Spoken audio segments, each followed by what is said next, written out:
Listo. En este momento ya estamos sobre las 100 personas conectadas, así que podemos dar inicio con este webinar. En primer lugar, quisiera, en nombre del Instituto Centroamericano de Administración Pública, el ICAP, darle la más cordial bienvenida a todas las personas que nos acompañan desde los diferentes países de Latinoamérica, Europa y Asia, que nos acompañan a través de las plataformas de Zoom y del Facebook Live. Reciban todos un caluroso saludo desde el ICAP. También quisiera enviar un saludo especial a nuestro director, el señor Osvaldo de la Guardia, que nos honra con su presencia el día de hoy. Por supuesto, también enviar un caluroso saludo a los integrantes de los órganos rectores, de las instituciones sectoriales, los organismos territoriales pertenecientes a los sistemas nacionales de inversión pública de Guatemala, de Honduras, de El Salvador, de Nicaragua, de Costa Rica, Panamá y República Dominicana, a los representantes de los organismos internacionales que nos acompañan el día de hoy, a los representantes de la academia que también nos honran con su presencia, por supuesto a los señores y a la señora panelista que también nos acompañan el día de hoy, al personal del ICAP que también está apoyándonos y siguiendo esta transmisión, y por supuesto a los invitados especiales y demás personas que nos acompañan. Para el Instituto Centroamericano de Administración Pública es un alto honor organizar y desarrollar este webinar que nos convoca el día de hoy, que tiene por objetivo dialogar a partir de la experiencia de los 4 panelistas en torno a la gestión del cambio desde la inversión pública en un momento excepcional como el que vivimos, de crisis sanitaria, de crisis económica, de crisis social a nivel global. Este webinar es importante señalar que se inserta en el proyecto denominado Iniciativa Centroamericana y del Caribe para la adaptación efectiva y el fortalecimiento de los sistemas nacionales de inversión pública ante el contexto post-COVID-19, y que está siendo ejecutado por el ICAP en los países de Centroamérica y la República Dominicana con el auspicio de la Agencia Alemana de Cooperación para el Desarrollo, la GIZ. Antes de dar inicio con esta actividad, me complace ceder la palabra al señor Osvaldo de la Guardia, director del Instituto Centroamericano de Administración Pública, quien nos ofrecerá un saludo oficial en nombre del ICAP. Así que adelante, don Osvaldo, y bienvenido. Muchas gracias, buenos días. Buenos días. Bueno, un saludo. En este momento me encuentro en la República de Panamá. Tuve la oportunidad de reunirme en la mañana de hoy con el secretario general y el subsecretario general del Ministerio de Economía y Finanzas. Ya hemos iniciado la labor de estrechar los vínculos y los lazos del ICAP con los distintos países y las distintas instancias de esos países. Y bueno, lógicamente iniciamos por la República de Panamá. Así que desde Panamá nuestro fraternal y caluroso saludo. Señora María José Castillo, señora Catarina Schaff, señor Roberto García López, señor Alan Label, señor Raúl Salazar, estimadas y estimados amigas y amigos del ICAP. El Instituto Centroamericano de Administración Pública, ICAP, en su calidad de organismo internacional regional, que contribuye mediante la gestión del conocimiento con el fortalecimiento de las administraciones públicas centroamericanas, se congratula con la organización del webinar que nos convoca el día de hoy y que discute en el fondo sobre la importancia de la inversión pública como medio para enfrentar uno de los más importantes desafíos de los gobiernos de nuestro tiempo, como es la crisis generada por la pandemia del COVID-19. Como es de su conocimiento, la pandemia ha desencadenado impactos diversos en la vida de las personas, en el funcionamiento de los servicios e incluso en el uso de infraestructura física. Con diversos matices, todos los países del mundo se han visto afectados y han tenido que adoptar una serie de medidas extraordinarias para enfrentar la crisis. Dicha crisis, además de ser sanitaria y provocar efectos mortales en las personas, se ha convertido en una crisis económica con consecuencias en el mercado laboral, afectando tanto la oferta como la demanda. En este sentido, las pérdidas de horas laborales en el 2020 fueron 4 veces superior a la pérdida de horas laborales en la crisis financiera global del 2008, originada en los Estados Unidos. Según estimaciones de la Organización Internacional del Trabajo, en el 2021, el empleo en el 2020 tuvo una contracción sin precedentes a escala mundial. 114 millones de personas quedaron desempleadas en relación con el año anterior. En el 2020 fue mayor la cantidad de personas que perdió su trabajo que las personas ya desempleadas. Se prevé que para fines del año 2021 la pérdida de horas de trabajo sea equivalente a 130 millones de empleos, 4.6%.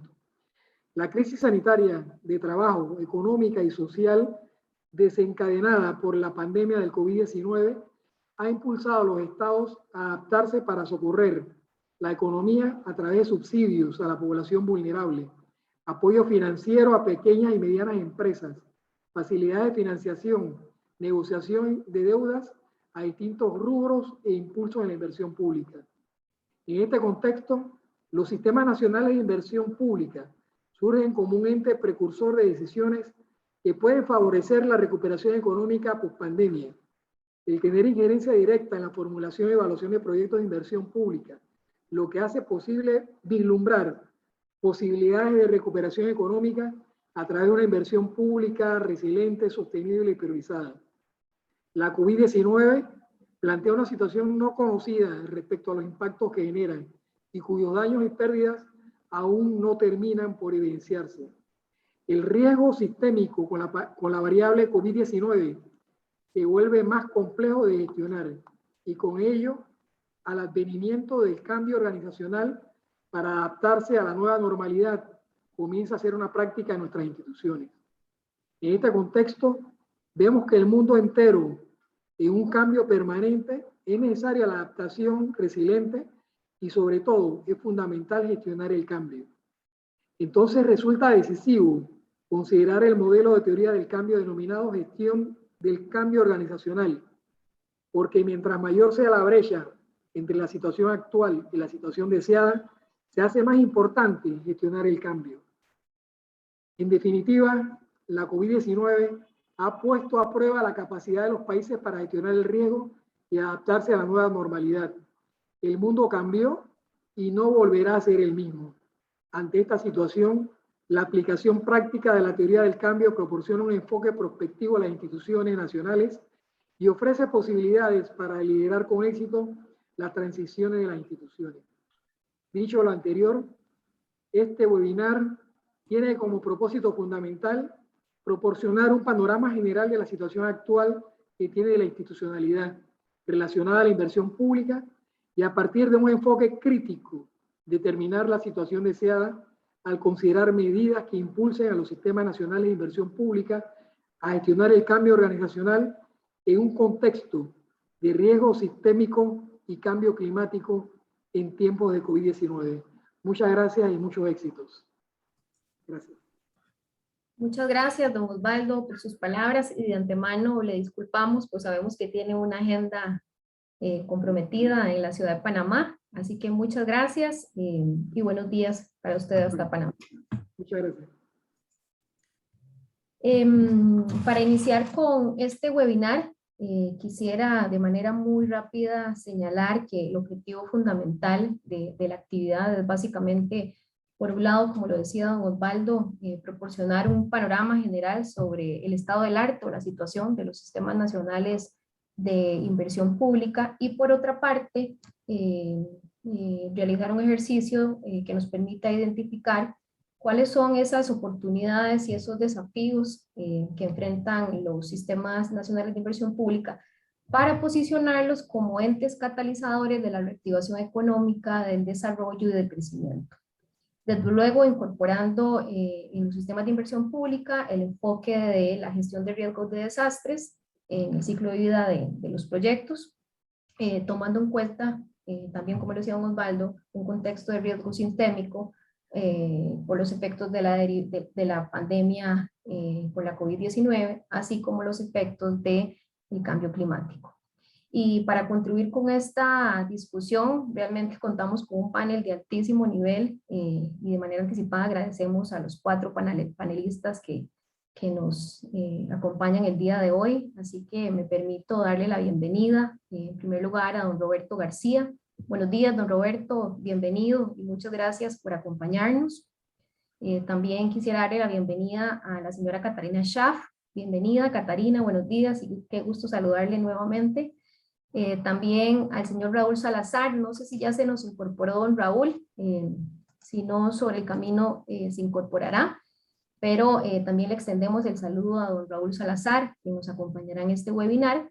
Y por supuesto, un saludo también muy caluroso y una bienvenida a don Alan Label. Bienvenido, don Alan, es un honor tenerle con nosotros el día de hoy. Habiendo presentado a los panelistas, me permito explicar muy brevemente cuál va a ser la dinámica de este webinar o el formato que ha sido estructurado en 4 momentos de la siguiente forma. En un primer momento, que estará a cargo de don Roberto y de Catarina, estaremos abordando el estado del arte de los SNP, su rol como instituciones orientadas a traducir políticas públicas en resultados, a contribuir con la mejora y la racionalización del gasto público y a servir de apalancamiento para la reactivación económica y social de los países.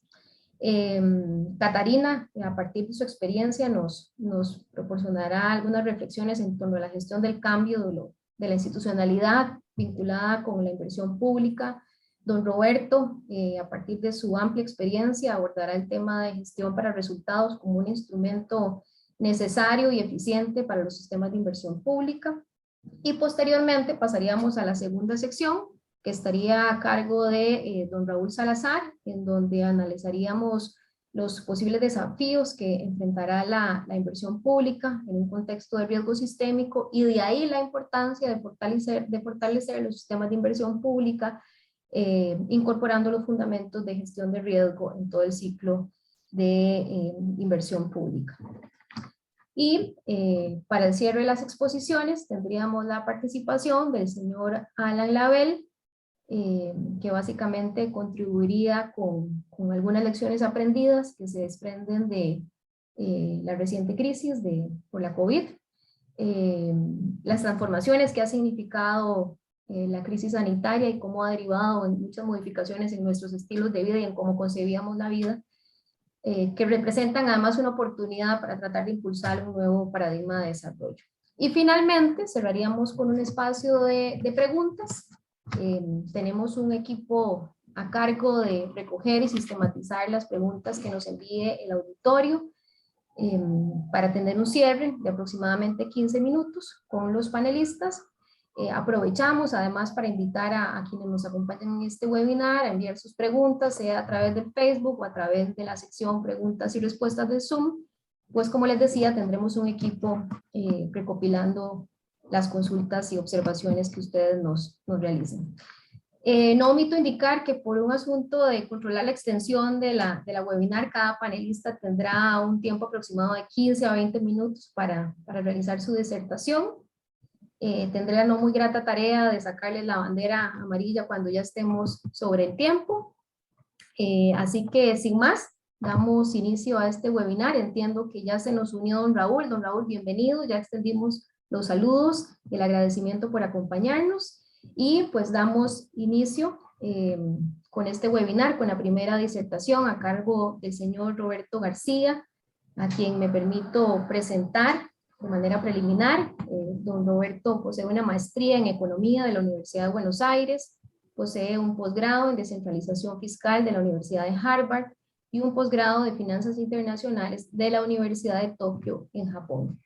En su carrera ha destacado como experto internacional en gestión para resultados del desarrollo, cuenta con más de 30 años en experiencia profesional en temas de desarrollo económico, con una amplia experiencia en materia de planificación, de estrategias nacionales, de presupuesto y de gestión financiera, así como en formulación y evaluación de programas y proyectos de inversión pública. Así que sin más preámbulo, don Roberto, tiene usted la palabra. Adelante y buenos días.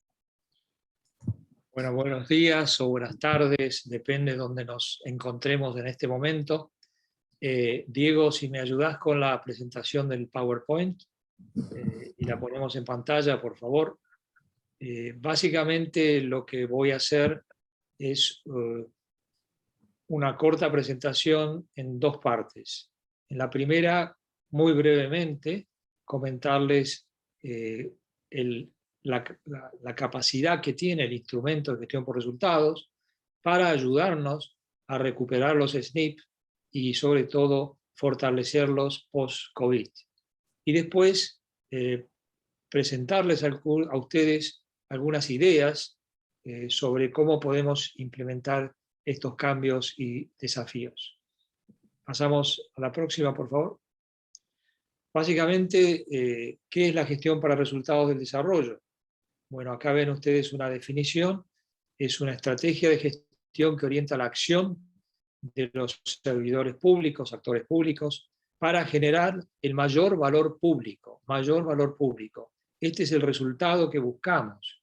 Es el resultado que tiene que ver con calidad de vida de la gente, a través del uso de instrumentos de gestión como la planificación, el presupuesto, etc. Y esto es un concepto muy importante, que en forma colectiva, coordinada y complementaria, es decir, con un enfoque integrado, se implementan de forma de hacer sostenible el beneficio de la población. Reitero, valor público. Valor público es muy importante porque es el cómo mejoramos la calidad de vida de la gente. Ese es el resultado que buscamos con la gestión pública, para resultados. En la próxima vemos cómo esto está basado en la cadena de resultados. Básicamente, muchos de ustedes la conocen, es el tema de insumos financieros y recursos humanos, de ahí qué procesos tenemos o actividades realizamos para alcanzar los productos o bienes y servicios que el sector público puede brindar a la población. Pero también nos interesa fundamentalmente los resultados a mediano plazo, conocidos como efectos, o a largo plazo como impactos. Con el ejemplo siguiente, los vamos a ayudar rápidamente a aquellos que tengan dudas. ¿Qué son los insumos? En este caso, la cadena de resultados para el área de educación. ¿Qué son los insumos? Los profesores, las escuelas, todos los materiales, los recursos financieros. ¿Cuáles son las actividades o procesos? La capacitación y el entrenamiento. ¿Para qué? Para alcanzar como producto los egresados de primaria, secundaria, universidades y otras actividades como adultos mayores, etc. A mediano plazo, esa capacitación va a generar una población más calificada, eso va a influir en la democracia y vamos a tener unas sociedades más equitativas. Y en el largo plazo, el impacto va a ser una mejor calidad de vida a partir de mejores empleos por estar más formados. En síntesis, en la próxima vemos rápidamente lo que consideramos los 5 pilares del ciclo de la gestión por resultados. El primero es una planificación para resultados, no cualquier planificación. ¿Qué quiere decir una planificación para resultados? Que los objetivos de mediano y largo plazo y las metas del gobierno tienen 3 características. Primero, que es estratégica la planificación, pocos objetivos y muy priorizados. Segundo, que es esa planificación es operativa, quiere decir está relacionada al presupuesto y cuenta con los recursos. Una planificación que no cuente con recursos difícilmente deje de ser un sueño. Y por último, participativa en el sentido de que se consulta a la población de cuáles son las prioridades y sobre todo los principales objetivos y metas que se esperan del gobierno. El segundo pilar es el presupuesto para resultados. A diferencia del presupuesto tradicional incrementalista, el presupuesto para resultados mira el pasado, cómo se gastó el dinero, pero mira fundamentalmente el futuro, cómo queremos tener los resultados de los programas presupuestarios. El siguiente es la gestión financiera. Y aquí tenemos 3 componentes importantes: el análisis de riesgo, los sistemas de auditoría interna y externa y los sistemas de adquisiciones. Y esto de adquisiciones es muy importante, como lo vamos a ver en el sistema de inversión, porque aquí lo que buscamos es cumplir con el gran parámetro de las 3 B largas: comprar bueno, bonito y barato. Pasamos a la siguiente. Acá entramos en el cuarto pilar, que es la gestión de programas y proyectos, y acá está el corazón de los sistemas de inversión pública. Y por último, tenemos el sistema de monitoreo o seguimiento y evaluación, que nos permite realimentar los planes y ver sus defectos, realimentar el presupuesto y así sucesivamente. Pasamos a la próxima, por favor. Y de pronto vino el COVID. Y vino el COVID y nos pegó muy duro. Acá ven ustedes las estimaciones de caída del Producto Bruto para los países de América Latina, estimados por la CEPAL. En promedio, esto está dando un 6,90%, 6,95%, según las estimaciones, si son del Fondo Monetario, del Banco Mundial o de la CEPAL. La caída de la región está entre 6,5 y 7, es una caída espectacular. Y lo que se prevé como recuperación, en el mejor escenario está alrededor de 4, 4,5%, o sea que no vamos a poder recuperar los niveles pre-COVID. Y esto significa un alto impacto, como vamos a ver, en el sistema de inversión pública. La próxima, por favor.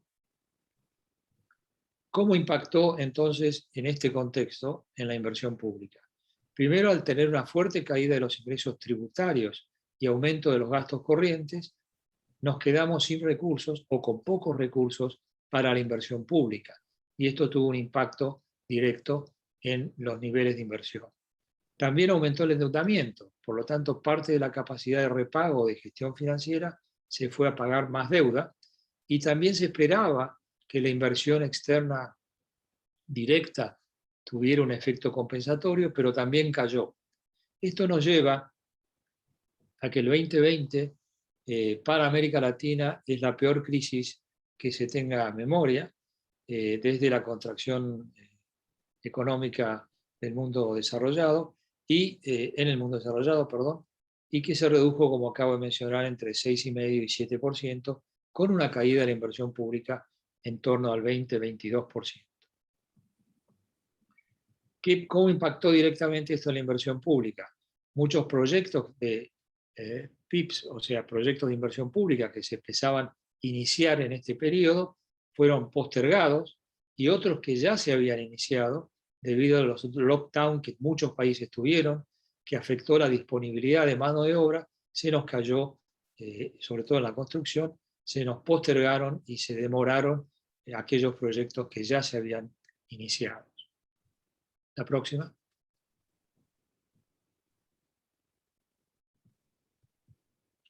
Entonces, con este contexto, la pregunta que nos hacemos es, ¿por dónde empezar a fortalecer los sistemas de inversión pública? Adelante. Vemos que en principio el COVID lo vemos como una oportunidad para fortalecer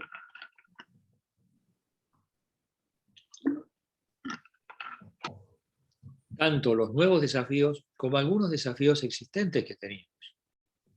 Y el primer paso tiene que ser revisar los planes de inversión pública de mediano y largo plazo, porque ya las metas que estos tenían no se van a cumplir. Y tener sobre todo un enfoque hacia cómo vamos a generar desde la inversión pública mayor empleo, y considerando las demandas ciudadanas, especialmente a través de un proceso de comunicación de arriba hacia abajo y de abajo hacia arriba. Esto es muy importante porque lo que se espera post pandemia, hay una demanda fuerte, como ya lo mencionaron recién en la presentación, para recuperar empleo. El segundo componente es la gestión financiera de la inversión pública, y esto es cómo estamos manejando los recursos para proveer a los SNPs recursos en momento oportuno y con suficientes recursos. Acá aparece un tema importante, muy importante, que es ver la asociación público-privadas que pueden contribuir con un proceso de aceleración y crecimiento de la inversión pública.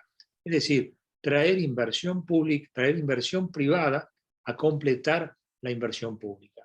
Pero para esto tenemos que revisar los sistemas que tenemos en la mayoría de los países de América Central y el Caribe, que todavía tienen modelos de asociación pública-privada que tienen que ser mejorados y sobre todo ser más ágiles.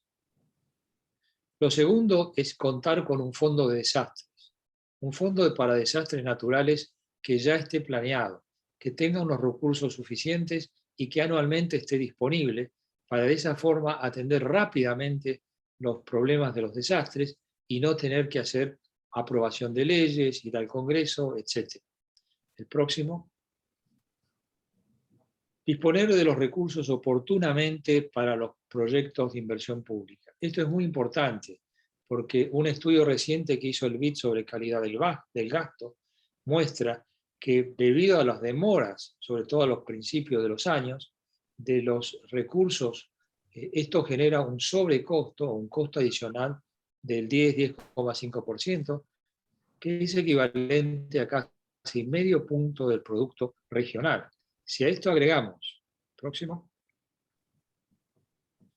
la necesidad de reducir los sobrecostos.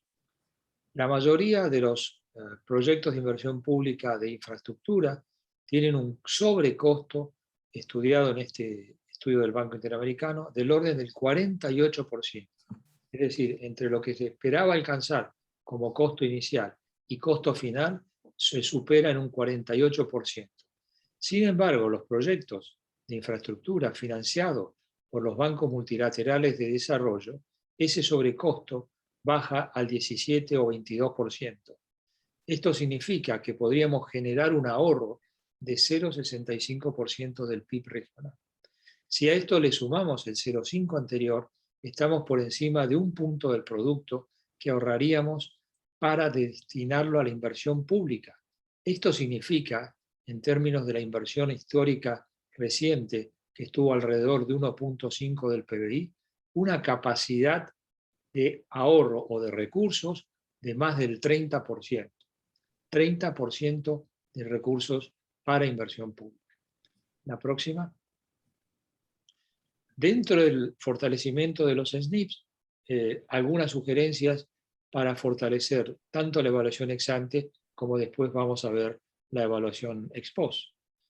Primero, si bien algunos países ya lo han hecho, definir los proyectos que se consideran pequeños.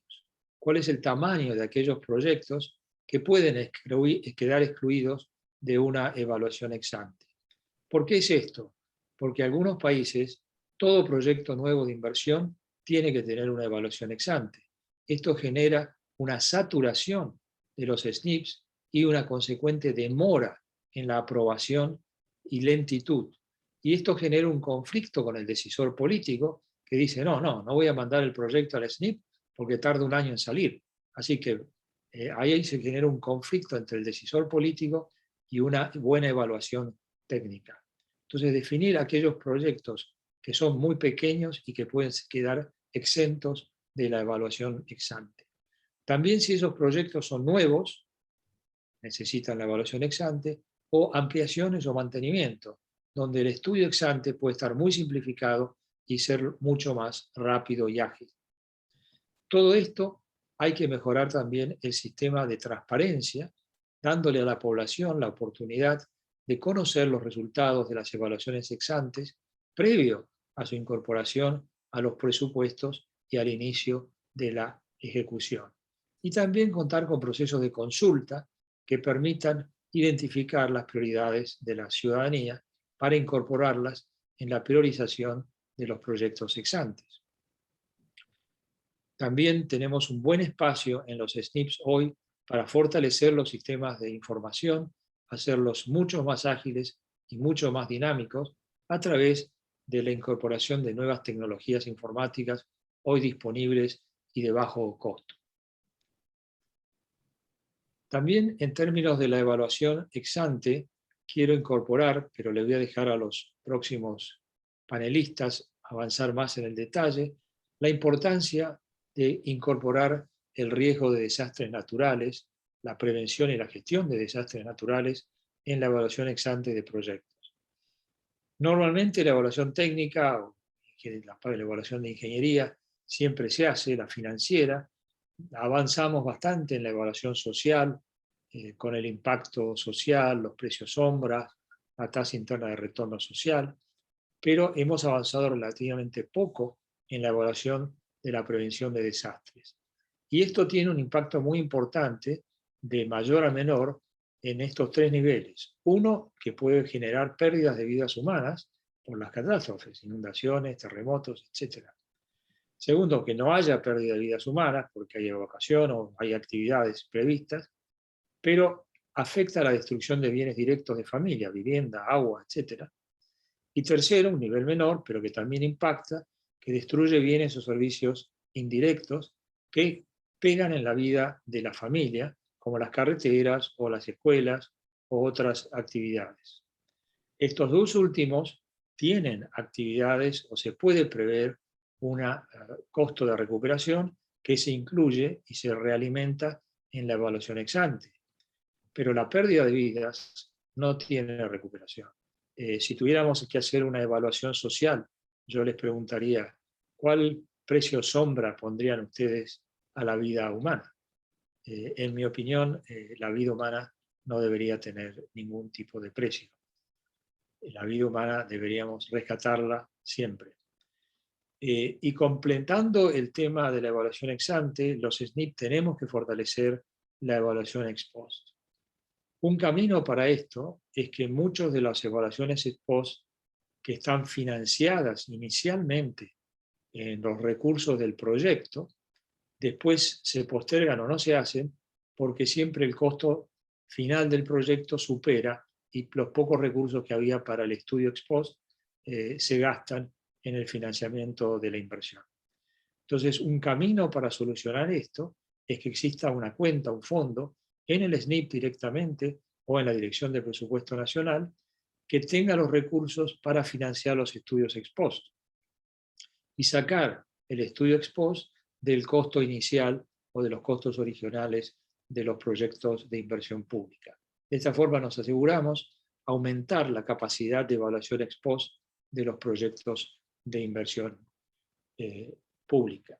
Otro camino es que estas evaluaciones sean realizadas o ejecutadas por instituciones independientes, ONGs, universidades, consultoras, que de esa forma, con los recursos que tienen en el primer punto, puedan ser contratados, y la ventaja es que van a tener un menor costo y van a ser rápidamente ejecutadas.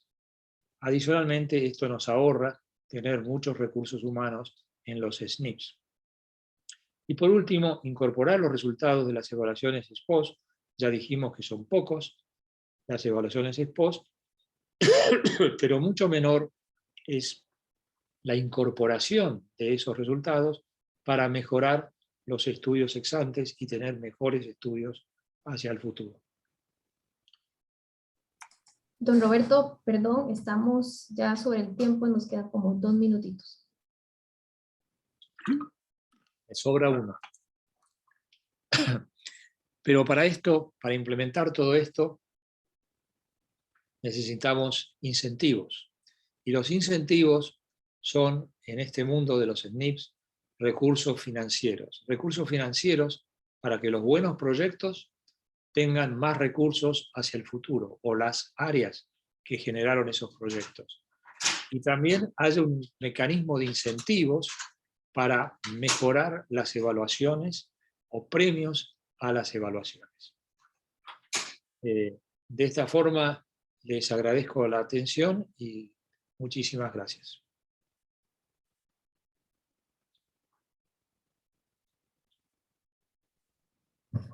Muchas gracias, don Roberto, efectivamente, muy puntual en el uso del tiempo. No quisiera hacer una conclusión pues muy amplia, pues usted fue muy claro en su intervención, ¿verdad? Proporcionándonos un abordaje conceptual de lo que significa la gestión para resultados y cómo su objetivo primordial es generar valor público en el sentido en que mejoremos la calidad de vida de las personas, y luego nos lleva a aterrizar el tema desde un abordaje contextual, cómo la pandemia por la COVID representa a la vez que un desafío, una oportunidad para reorientar el fortalecimiento de los sistemas nacionales de inversión pública, sean los desafíos que veníamos arrastrando, pero además los nuevos desafíos que se plantean a partir de la COVID, y usted da aportes muy valiosos en el sentido de cómo fortalecer desde el punto de vista de la evaluación ex ante, la evaluación ex post, pero además elementos puntuales de cara a la toma de decisiones en la priorización de proyectos clave para la reactivación de los países en un momento realmente complejo. Así que muchas gracias, don Roberto, por su intervención. Me permito también cederle la palabra a Catarina. Bienvenida. En donde tenemos la participación del señor Raúl Salazar, quien nos disertará sobre la temática de la gestión del riesgo sistémico en los sistemas de inversión pública. Me permito presentar a don Raúl. Don Raúl es economista de la Universidad Católica de Lima, tiene un MBA de la Universidad de Piura, en Perú, un máster de la Universidad de Bradford en Inglaterra, es el jefe de la Oficina de las Naciones Unidas para la Reducción del Riesgo de Desastres, Secretaría para las Américas y el Caribe, con sede en la República de Panamá. Posee más de 22 años de experiencia en temas de desarrollo y en organismos de cooperación internacional. Don Raúl, adelante. Un gusto saludarlo, bienvenido, y el auditorio le escucha. Muchas gracias, María José, y muchas gracias también por la invitación a los colegas de ICAP. Catarina, un gusto estar en contacto y verte nuevamente aquí. Roberto, por la presentación que has hecho. Alan, colega de siempre. Entonces, nosotros estamos como muy pendientes de poder compartir con ustedes esta presentación, que voy a ponerla en pantalla. Me van a decir si la pueden ver. Vamos a verla aquí. Un segundo. Listo, no sé si la pueden ver. No, aún no, don Raúl, no se observa la presentación. ¿La pueden ver ahora? No. ¿No? Ok, vamos a compartir nuevamente entonces. Ahí está. Listo. Listo, ahora sí, la vemos. Bien, muy bien. Muchas gracias, entonces. Bueno, en principio entonces, un poco lo que quería comentar y dar alcances era sobre cómo veíamos esta conexión entre lo que es la inversión pública y la gobernanza del riesgo en este contexto, ¿no? De la discusión del cambio organizacional, de la inversión pública en tiempos de COVID-19.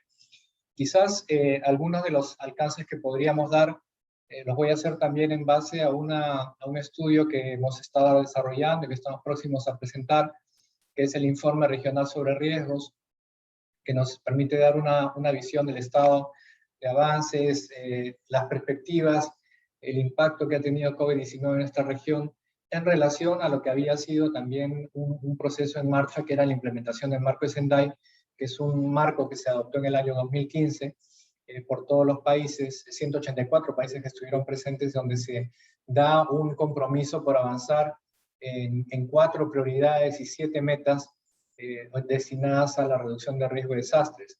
Uno de los resultados de este estudio nos muestran esencialmente que lo que son los desastres, o sea, las manifestaciones de riesgo, ¿no? En términos de los desastres ocurridos, continúan aumentando año con año, prácticamente en toda la región, así como el número de personas afectadas. En este caso también se había logrado en nuestra región un impacto importante en la reducción de la mortalidad. Sin embargo, obviamente esto, por el impacto de COVID-19, esto está en retroceso en esta región, pero en general en todas las regiones del planeta. Nosotros tenemos, por ejemplo, acá una contabilización de lo que han sido los distintos avances en lo que ha sido, por ejemplo, pérdidas económicas y personas fallecidas o afectadas a lo largo de lo que ha sido estos compromisos o esta línea de tiempo en lo que han sido los compromisos internacionales para la reducción de riesgo de desastres. Hemos tenido primero, por ejemplo, la década internacional de reducción de desastres naturales, que fue el año 90 al 99, donde los países se comprometieron sobre todo a avanzar en lo que fue una primera conceptualización de la reducción de riesgo de los desastres, entender los desastres, comprender los desastres, es una base, yo diría, un poco más científica en esa década, pasando después a lo que fue un nuevo compromiso de la Declaración de Yokohama del 94-2004, donde nuevamente se potencia ya la integración, no solamente el análisis científico, sino también el rol de las comunidades y de los países en poder incidir sobre lo que era la reducción de riesgo de desastres. Luego el marco de acción de Hyogo y posteriormente el marco de Sendai, que es donde el periodo de implementación en el que nos encontramos hoy. El marco de Sendai tiene un periodo de vigencia del 2015 al 2030, y en ese periodo de vigencia, digamos, nosotros vemos actualmente, ¿no?, que a nivel global la cantidad de personas fallecidas es la más alta que ha habido en todo este proceso de compromisos globales.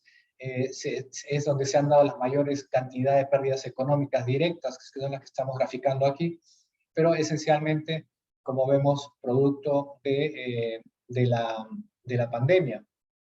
Aquí estamos incluyendo a las personas que han fallecido por efecto de la pandemia, así como también, en este caso, no estamos incluyendo la pérdida económica, pero en este caso personas fallecidas sí. La pérdida económica por efecto de la pandemia estamos viendo ya en términos de lo que es producto, es decir, directamente en los países, el impacto que ha tenido en la región.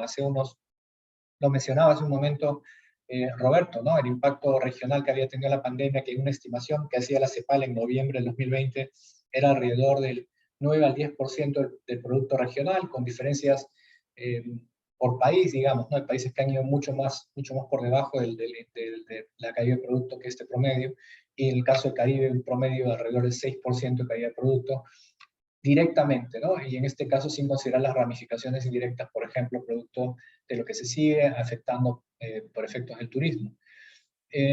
¿Por qué no se invierte en resiliencia? ¿Por qué llegamos a este nivel de que los desastres aún nos continúan impactando? ¿Por qué nuestras infraestructuras, tanto públicas como privadas, y en general nuestras sociedades siguen estando vulnerables hacia los desastres? Y siempre la pregunta nos lleva hacia la primera prioridad del marco Sendai, es decir, la prioridad del marco Sendai que nos dice es comprender el riesgo de desastres. Comprender el riesgo de desastres realmente no es entender la dinámica de los desastres, que se sabe, se conoce, ¿no? Pero comprenderla en el sentido de entender la dimensión, cuantificarla, identificar los distintos niveles y conexiones que tienen los riesgos para poder mejor abordar estos riesgos. Una cuestión muy sencilla es, por ejemplo, que si uno mira hacia nuestros países, si existe una cuantificación sistemática de las pérdidas por desastres, pérdidas económicas, por ejemplo, pérdida de vidas, personas afectadas, pérdidas económicas, encontramos una gran diversidad en la región. No realmente podemos decir que nuestra región tiene, o los países puedan contar con una base de datos que va más allá de 30 años de registro, por ejemplo, de lo que ha ocurrido en el pasado. Es una información básica que nos permitiría tomar decisiones a futuro y orientar mejor las inversiones o asignaciones presupuestales. Pero información básica como esta, y solamente hablando de amenazas de origen natural, enfrenta ya brechas importantes. Entonces, un aspecto importante aquí tiene que ver con revelar la dimensión del riesgo de desastres y sus costos, es decir, en la medida que no podamos comprender esos costos realmente de los desastres, va a ser muy difícil que tomamos medidas para integrar estas decisiones, digamos, que implican política pública, incluyendo la política de inversión. Entonces, comprender el riesgo de desastres es un tema esencial que nos lleva, o la falta de comprensión nos lleva tal vez a no avanzar o invertir en esta resiliencia. Además, se suma ahora una constatación que ya venía dándose. La realidad, digamos, nos está mostrando permanentemente esto, que es una realidad que es compleja, que es una realidad que es interconectada, que nos apunta más a un sistema, ¿no? A un sistema en el cual enfrenta riesgos y que esos riesgos generan efectos en cascada que afectan más de un sector. El ejemplo del COVID-19 es un ejemplo clarísimo de este tipo de impactos. Nosotros hemos estado quizás desarrollando la reducción de riesgo de desastres centrados en un solo tipo de amenazas, o bueno, no solo un solo tipo, pero no de la manera tan amplia como el marco de Sendai nos pide, nos pide, por ejemplo, que contemplemos las amenazas de origen natural, aquellas que tienen un origen por el ser humano o incentivadas por el ser humano, otras de carácter biológico, por ejemplo, ¿no? Pero sin embargo, nuestros modelos y nuestra organización de gobernanza del riesgo ha estado mucho más orientada a atender este tipo de amenazas de origen natural, que es la que más conocemos, pero sin embargo no es la única. Y esto nos lleva también al uso del conocimiento, la innovación y la educación para construir una cultura de seguridad y resiliencia en todos los niveles. Es decir, la comprensión del riesgo nos puede ayudar a esto, pero en la medida que esta comprensión no se da de manera total, y lo vemos ahora en la región, así como la complejidad que enfrentamos hoy y los mecanismos que tenemos para enfrentar esta complejidad no son suficientes. Estos impulsores del riesgo, como les había comentado, esta conectividad que existe es muy clara en observar los distintos fenómenos. Cuando, por ejemplo, analizamos el impacto de una inundación, o analizamos el impacto de un terremoto, o en este caso una pandemia, vemos que la intervención o los sectores que se pueden ver afectados son múltiples y obedecen a más de un sector de gobierno, y además un sector importante que tiene que ver y que muchas veces no se contempla, como es el caso del sector privado, que constituye en muchos casos la mayor parte, un buen porcentaje de las inversiones en un país, cerca del 70% de inversiones en un país en un año determinado, de la construcción de capital de un año determinado proviene del sector privado. Entonces, si hablamos de resiliencia, hablamos de inversión pública, sí, programación de inversiones, hablamos también de cómo orientar estas inversiones del sector privado si queremos avanzar en una resiliencia de conjunto. A nivel mundial, por ejemplo, si uno observa cuáles son cómo ha estado la orientación de estas inversiones. Si uno mira lo que es la financiación del clima, solamente el 7% de la financiación del clima a nivel global se orienta a lo que es adaptación. Es decir, si uno toma como referencia esto, podría decir, estamos orientando todos los fondos, a la mayor parte de los fondos que se están generando a cambio climático, a lo que es la parte de mitigación, cambio estructural, pero no necesariamente a cómo evitamos o reducimos los riesgos para que un cambio que se está dando, que efectivamente tenemos que limitar por medidas estructurales, pueda reducirse por la adaptación, que básicamente equivale en este caso a la reducción de riesgo de desastres. Por otro lado, por ejemplo, estamos bastante claros, y ese es un principio de lo que ha sido el origen y motivación del grupo técnico de reducción de riesgo de desastres en el marco del SNIP, es que efectivamente, es decir, tomar medidas previas tienen un retorno social mucho más amplio que la intervención posterior. No solamente se trata, en este caso, y es importante generar o tener fondos que nos permitan atender rápidamente la emergencia una vez que esto ocurre, pero también, y mucho más importante, y tal vez de mayor impacto en términos de planificación de largo plazo, de impacto a largo plazo, la integración de estos criterios de reducción de riesgos en el momento de la planificación de la inversión en general, tanto pública como privada. En este caso, por ejemplo, tenemos una situación que en general nos está diciendo que a nivel global, por ejemplo, las finanzas públicas orientadas a la reducción de riesgo de desastres son como término medio inferiores al 1% de los presupuestos nacionales, ¿no? Entonces, en este caso se está utilizando realmente muy por debajo de lo que se podría, este potencial que tiene la reducción de riesgo de desastres para evitar pérdidas a los países y hacer algo que hace un tiempo se proponía también, es decir, considerar a la reducción de riesgo de desastres como una política para la reducción de la pobreza. Es decir, estamos bastante claros que cuando los desastres impactan en general en un retroceso de un país, muchos años de avance, pero particularmente si uno entra al tejido ya propiamente de un país, puede ver que el impacto es diferenciado por género, por grupo social, por niveles de ingreso. Entonces, vemos que las medidas que se están tomando actualmente tienen todavía un espacio importante para abordarse, y aún más considerando esta acumulación de riesgos de desastres que es sistémica, interconectada y en cascada.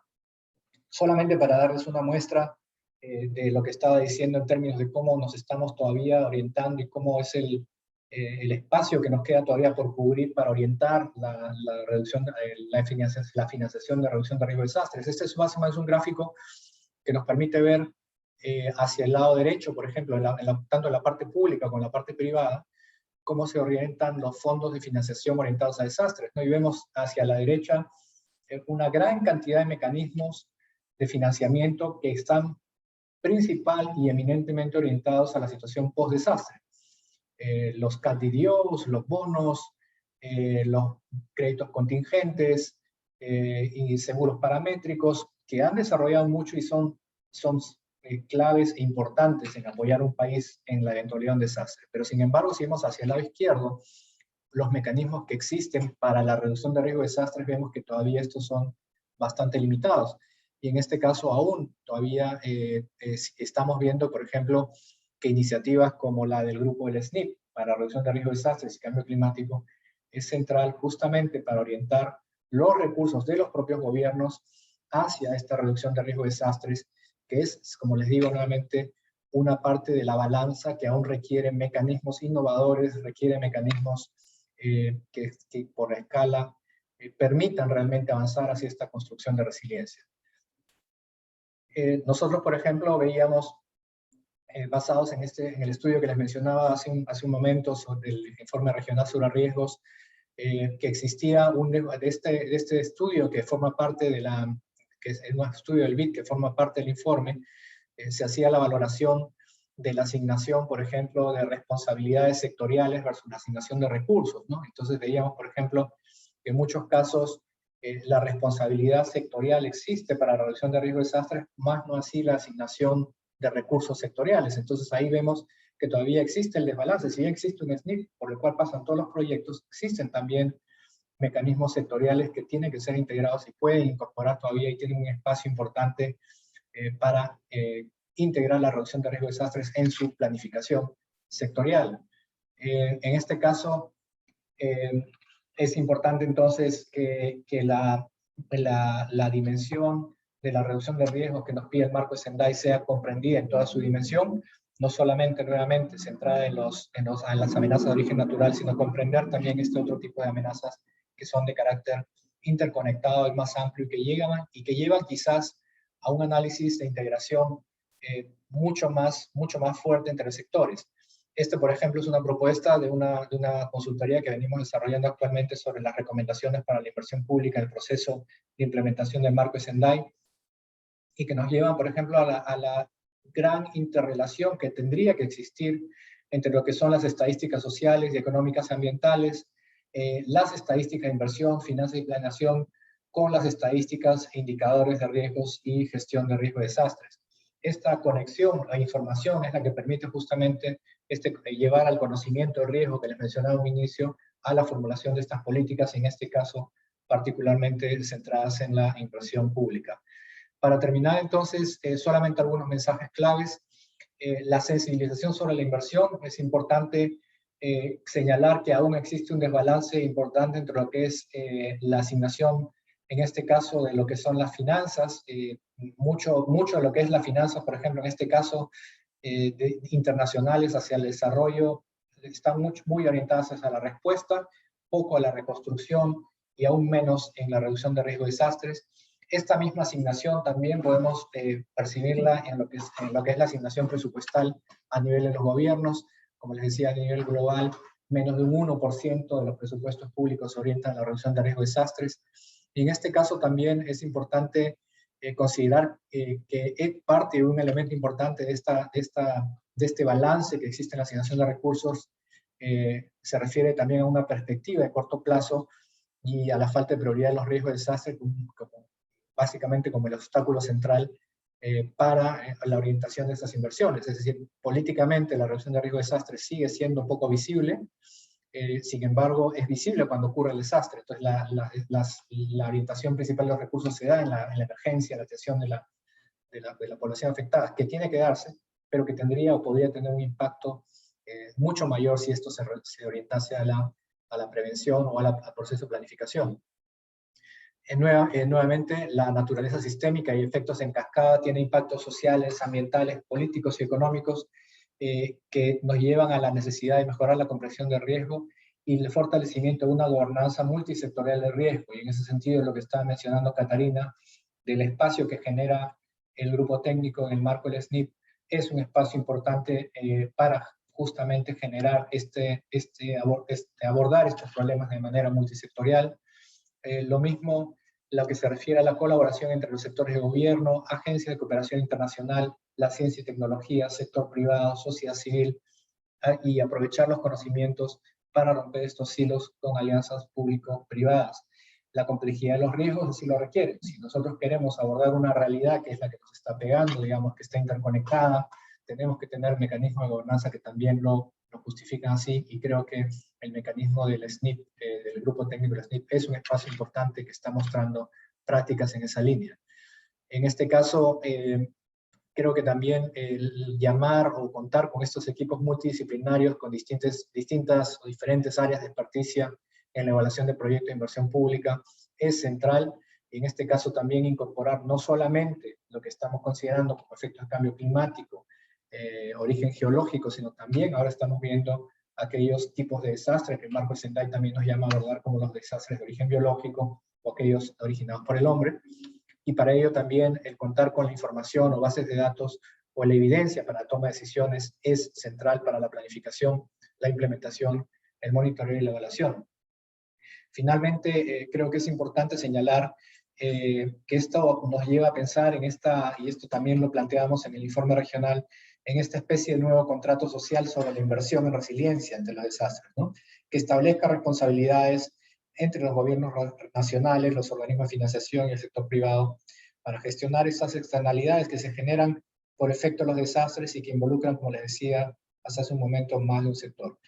Con esto entonces quería señalar estos puntos, dar estos alcances para la reflexión y el diálogo que espero pues se encuentren útiles y bueno, dispuestos a responder cualquier pregunta que quieran realizar. Muchísimas gracias, María José, por el espacio. A usted, don Raúl, un agradecimiento por su intervención y me permito rescatar algunas de sus valiosas ideas porque en su presentación, además de brindarnos una visión muy amplia del panorama actual en materia de gestión de riesgo de desastres, usted ha sido insistente en la necesidad de invertir en la construcción de resiliencia, en generar capacidades de resiliencia en los países, pero para ello llama la atención en el sentido de comprender la dimensión del riesgo de desastre, sus costos, pero además de comprender esa complejidad que tiene el riesgo, que tiene que ser visto desde una naturaleza sistémica, de un carácter multidimensional, que incorpore a diferentes actores sectoriales para tener una respuesta integral de cara a un fenómeno que a su vez es multidimensional. Y también muy interesante el llamado que nos hace efectivamente a priorizar en intervenciones previas y no posteriores, pero además de posicionar la reducción del riesgo de desastres como una política contra la pobreza, y llama usted la atención sobre los impactos diferenciados que tiene la gestión del riesgo en la sociedad. Muchas gracias y posiblemente al cierre de las intervenciones de los panelistas vamos a tener, lamentablemente no puede ser un espacio de 2 horas, quisiéramos interactuar con nuestros panelistas por muchísimo tiempo para complementar algunas ideas, pero tenemos el tiempo acotado. Y yo me permito entonces cederle la palabra a don Alan Label, para dar cierre a las exposiciones magistrales. Don Alan es geógrafo, posee una maestría y un doctorado en geografía de la London School of Economic and Political Science de Inglaterra. Es especialista en desarrollo urbano y regional. Durante los últimos 34 años se ha dedicado al tema de la gestión del riesgo de desastres y la adaptación al cambio climático. Tiene más de 150 publicaciones y escritos científicos especializados sobre riesgo de desastres, sobre riesgos, desastres y desarrollo urbano regional. Ha dictado más de 150 conferencias en 42 países del mundo, en 5 continentes, y ha sido consultor en más de 90 trabajos para más de 20 organizaciones internacionales y nacionales. Y es muy importante destacar que además fue reconocido por el premio Sasakawa de las Naciones Unidas por sus aportes a la gestión del riesgo. Así que sin más preámbulo, don Alan, le escuchamos, adelante y qué gusto tenerlo con nosotros. Muchísimas gracias, María José.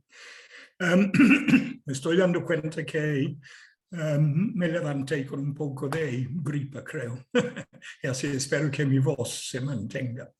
Bueno, primero mis profundos agradecimientos al ECAP, el equipo organizador del webinar y del proyecto que lo avala, y a la audiencia que nos está escuchando hoy, la oportunidad de dirigir unos 15 a 20 minutos de intervención sobre unos temas que voy a anunciar desde el principio.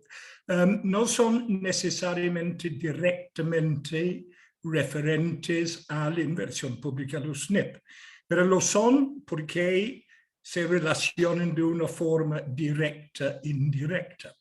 Yo personalmente, dado mi trasfondo académico, yo voy a tratar este tema y el título que voy a tratar desde la perspectiva de un científico social, de la ciencia política y con un interés particular en las políticas públicas.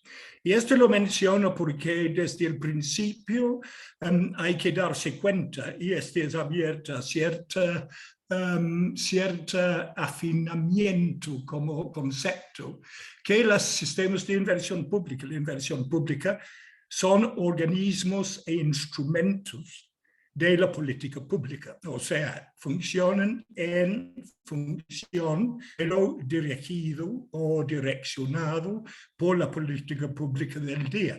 Y en consecuencia, a pesar de que por la jerarquía de las instituciones que manejan los SNIP, los ministerios de Economía, de Finanzas, de Planificación, una alta jerarquía en gobierno y un cercano relacionamiento con el proceso y la planificación del desarrollo, tendrían injerencia importante en la formulación de política pública. Al fin de cuentas son instrumentos de una política pública consensuado entre sociedad civil, gobierno, etcétera, en la mejor noción de la gobernanza hoy en día. Y entonces eso lo menciono porque volveré a esa consideración posteriormente.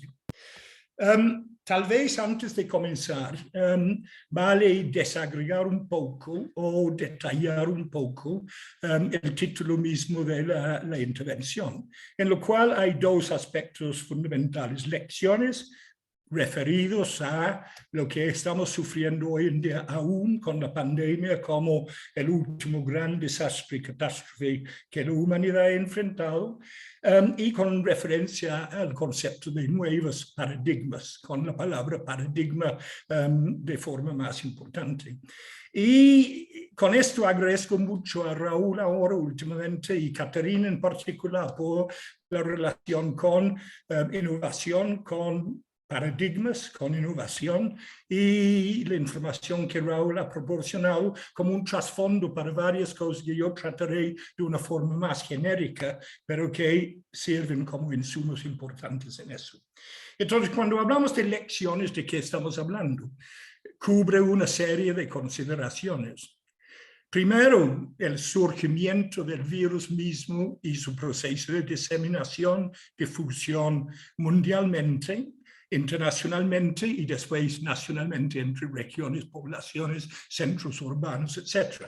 Esa es una área de lecciones aprendidas que podemos rescatar.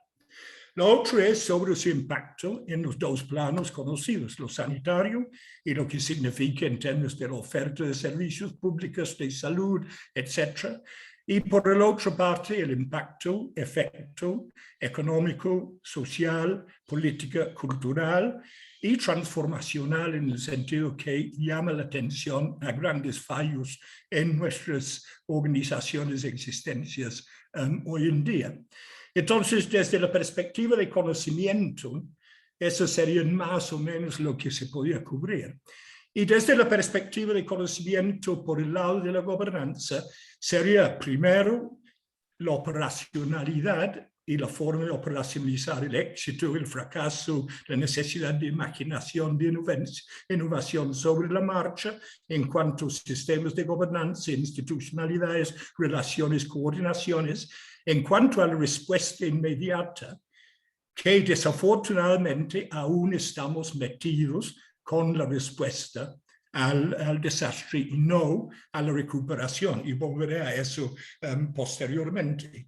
Entonces, con referencia a la gobernanza, es un análisis en dos partes, uno sobre respuesta, pero de más importancia, y creo que Raúl reiteró esto, es cómo ha servido la gobernanza para introducir elementos preventivos, mitigadores de reducción y control de riesgo, para que efectivamente las respuestas no tuvieran que ser tan complicados, difíciles y hasta sin planificación y sin pensamiento. Y esto lo menciono deliberadamente con referencia al virus, porque a pesar de que el informe de Sendai o el acuerdo de Sendai llamaba la atención sobre la necesidad de la ampliación del número de amenazas que se incorporara bajo consideración del tema del riesgo de desastre, y lo biótico era uno de los más importantes, en 2020, muy pocos países habían incorporado en sus temas de planificación, pensamiento, un tema de esa naturaleza. Entramos en la pandemia con una gobernanza en cuanto a respuesta a pandemias, epidemias, bastante mal desarrollado en la mayoría de los países del mundo. Y eso cubre países del norte y países del sur de una forma no discriminatoria. Incluye de todos en ambas categorías, de bien pensado y mal o no pensado, etc.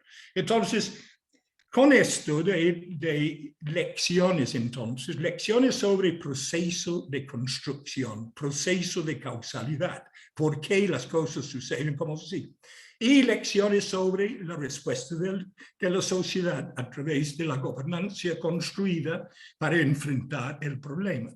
Y aquí voy a hacer un comentario muy importante, me parece, porque preanuncia la discusión sobre alternativas, transiciones a modelos distintos, transición a gobernanza distinta, a política pública distinta, a bases de un modelo de desarrollo que pudiera mantener elementos positivos del presente, pero que se modifica en elementos sustantivos para llegar a condiciones que no repitan, no replican lo que hemos sufrido con. Y eso es que realmente no estamos hablando de lecciones. El análisis forense del evento de pandemia nos revela, más que nos da lección, múltiples procesos y causalidades que ya sabemos han estado presentes históricamente. O sea, si uno concentra en las razones del por qué la difusión, la afectación, si uno examina los fallos en la gobernanza, esos han sido discutidos, no en el caso de pandemia, pero definitivamente en el caso de crisis y desastres durante los últimos 30 años. El problema es esa falta de coincidencia de conocimiento general y la generación de alternativas de intervención de política pública para ir adelante en condiciones de más bienestar social global y menos riesgo en el sentido tanto cotidiano como riesgo de desastre. Entonces, más que hablar de lecciones, yo creo que la pandemia lo que nos ha dado es una revelación, una actualización, una apertura del pensamiento y una conciencia sobre múltiples procesos que han ocurrido durante este evento, pero han sido presentes históricamente en muchos otros eventos, pero han sido metidos en el cajón, olvidados, no considerados. Entonces, si vemos los datos de Raúl sobre desastres, sabemos que el riesgo ha crecido constantemente durante los últimos 50 años. Estamos frente a contextos de mayor riesgo hoy día. Pero a la vez sabemos que las explicaciones de eso han existido durante los últimos 50 años, 40 y particularmente durante los últimos 20.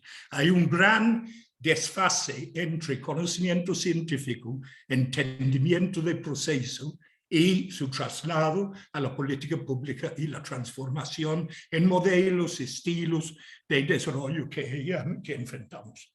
Entonces, eso lo hago como una larga introducción, pero creo que capta la esencia de múltiples preguntas sobre qué función, qué rol, en qué sentido, para hacer transformaciones al futuro bajo la nomenclatura de recuperación post-pandemia, para garantizar que estas cosas no suceden de la misma manera y en la misma magnitud de lo que ha sucedido históricamente.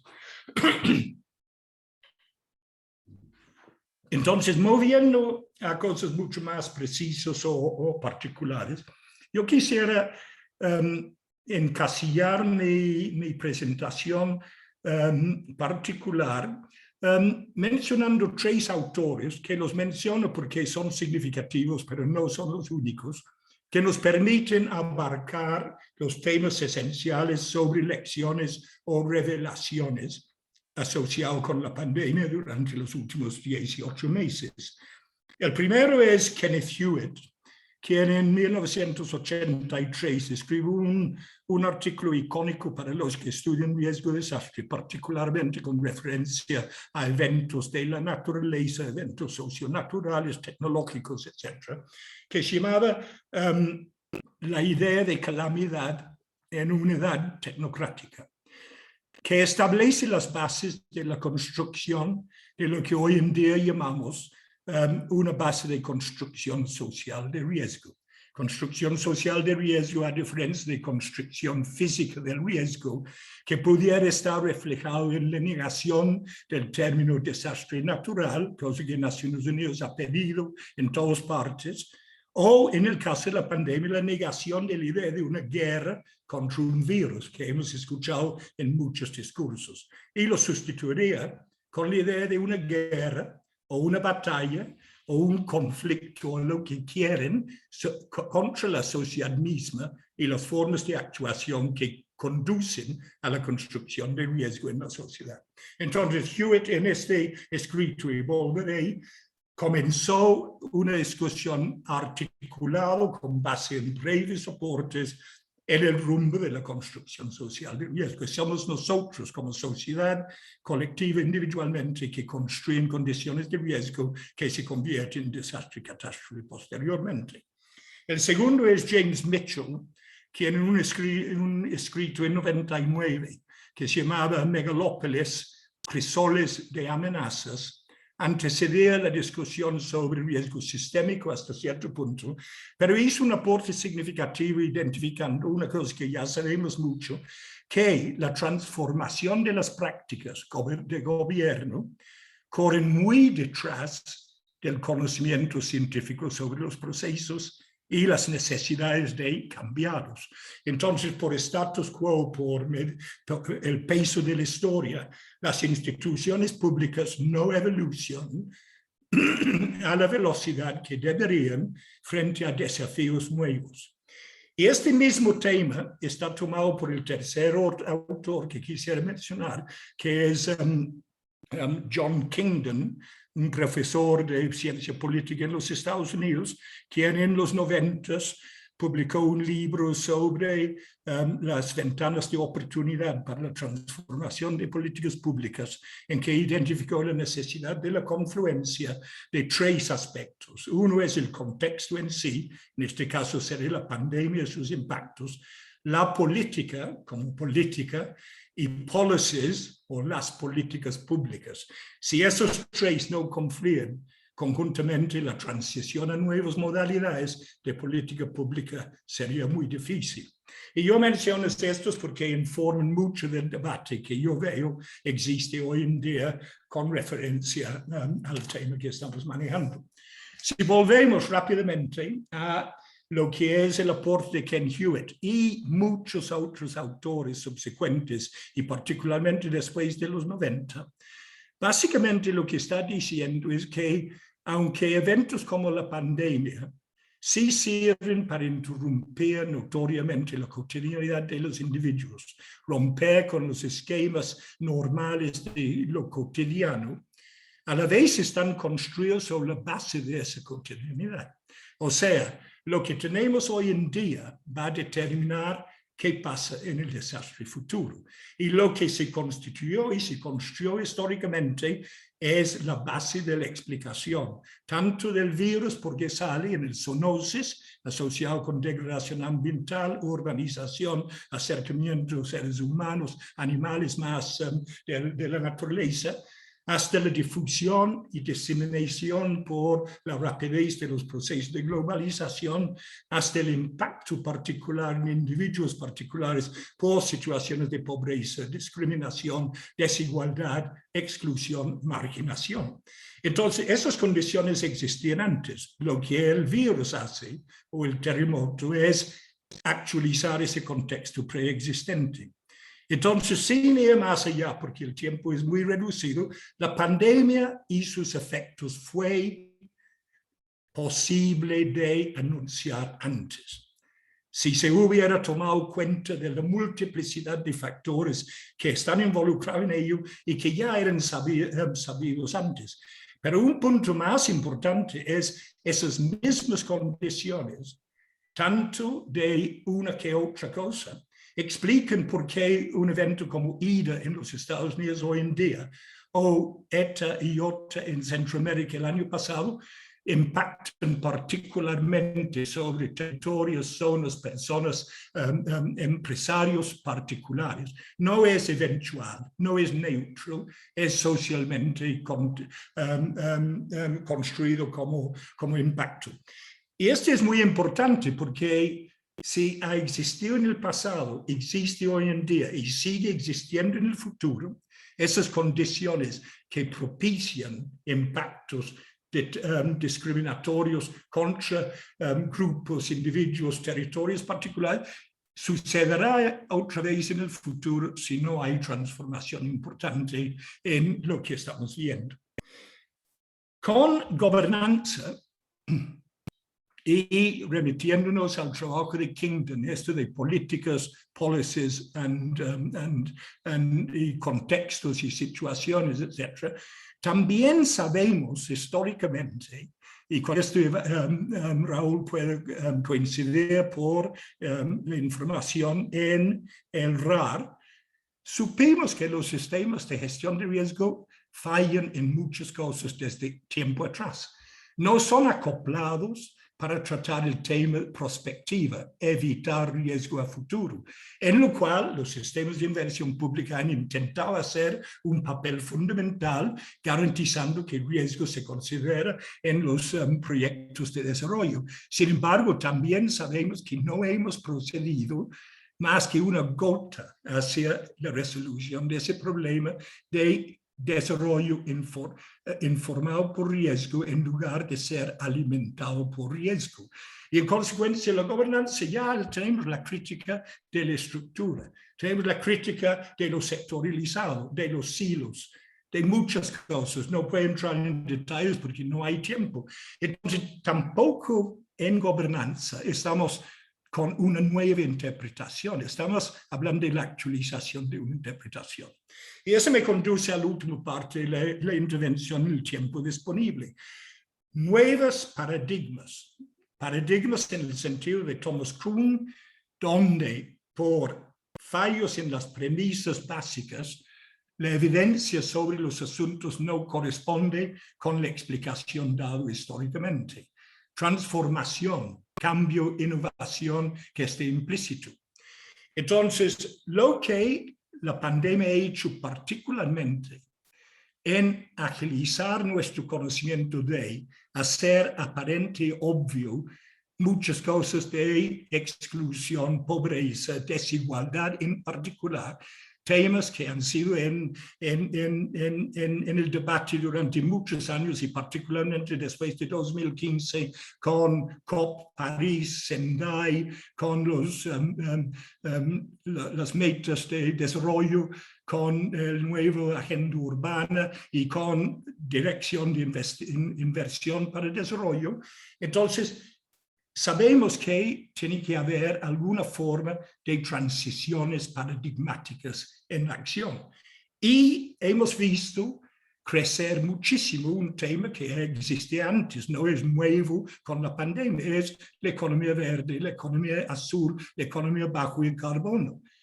Nada más que en este momento sabemos que no estamos definidos del modelo futuro de desarrollo en los países, mucho menos en Centroamérica. Un estudio reciente de la Universidad de Oxford y UNEP, publicado este mes, muestra fehacientemente que frente a esa escasez de fondos, de lo cual Roberto habló al principio, y muchas otras condiciones, gran parte de la inversión está en respuesta aún. Y cuando hay en recuperación, muy poco está en recuperación verde o azul. Esto lo menciono porque abre un debate. No sé dónde va, no creo que sabemos dónde va, pero dependiendo dónde va el tema de gestión de riesgo, adaptación al cambio climático, cabrá de una forma distinta en la evaluación y el análisis y el papel de los sistemas nacionales. Propongamos que seguimos con business as usual. Entonces, el business as usual será igual para los SNP y los sectores en la elaboración de proyectos, buscando incorporar como si fuera ajeno al desarrollo el tema de reducción de riesgo en los proyectos de desarrollo para fomentar la economía y dar bienestar social. Seguiremos con más o menos el mismo matiz, pero si impulsamos un modelo transicional transformador que busque la economía verde azul, la economía en transformación, bajo en carbono, y todo lo demás que OCDE está muy alto, ha llevado a una posición muy alta, que algunos países están en camino de efectivizar, pero muy pocos en el mundo en general. Entonces, la posición de gestión de riesgo y adaptación del cambio climático cambia completamente comparado con el modelo